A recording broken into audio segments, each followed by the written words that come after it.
Man, qu'est-ce que tu fais? Ah non, je suis juste en train de swiper ma musique. Ah, ok, c'est correct. Voyons, t'as-tu un problème avec ta face? Ben, je suis juste en train de défiler mon Instagram, c'est évident. Ah ben oui, c'est vrai.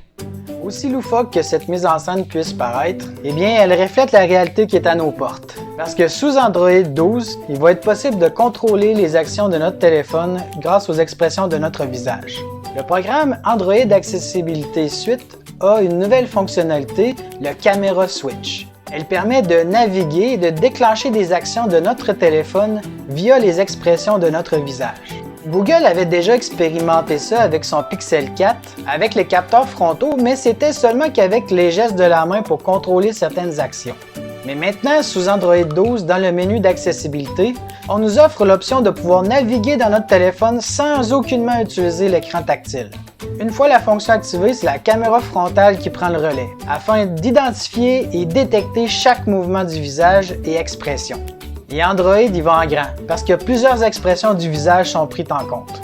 Comme par exemple, ouvrir la bouche permettra d'ouvrir le panneau des notifications, ou hausser les sourcils permettra de revenir à la page d'accueil. La fonctionnalité Android Accessibilité est surtout pour les gens souffrant d'un handicap. Mais quand on y pense de plus près, ça pourrait être utile à grand nombre d'entre nous. Imaginez pouvoir naviguer sur notre téléphone en ouvrant la bouche, en haussant les sourcils, ou d'un simple sourire, tourner la tête à gauche, à droite, par en arrière. Tout ça est pris en compte avec cette nouvelle fonctionnalité. Puis même en version bêta actuelle, il est également possible d'associer une action sur chacun des gestes, que ce soit pour sélectionner, passer en piste avant ou aller à la page arrière, la page d'accueil, ouvrir la barre des notifications, ouvrir nos paramètres rapides. Donc tout ça peut être géré par geste facial. Également, Google pense à tout, parce que c'est possible d'ajuster la longueur du geste pour que l'action se déclenche. Oui, la longueur, mais aussi la force. Comme par exemple, si on associe une action au sourire.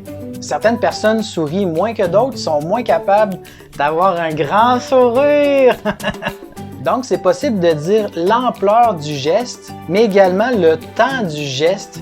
Parce que, par exemple, si on a des tics ou des choses comme ça, bien, on ne veut pas que ça soit handicapant non plus d'utiliser ces fonctions.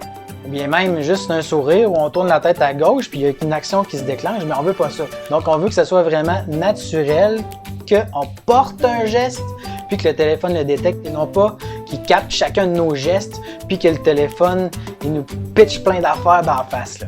Donc c'est une belle innovation qui s'en vient très bientôt, qui va être disponible sous Android 12, qui est présentement en bêta même. Mais ne vous inquiétez pas, si votre téléphone ne permettra pas l'upgrade vers Android 12, il va probablement, ce qu'on dit, être aussi offert sous Android 11.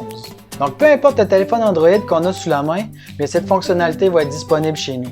Donc bien que la mise en scène d'introduction semblait vraiment folle, bien ça va être bientôt chose du présent, que ce soit dans les transports en commun, on va voir des gens grimacer pour utiliser leur téléphone, que ce soit lorsqu'on marche dans un parc, sur la rue, des gens vont peut-être utiliser des fonctions faciales pour utiliser leur téléphone. Donc ça va de l'air niaiseux, mais c'est à nos portes effectivement. Donc sur ça, on va se dire à la prochaine les amis. Salut!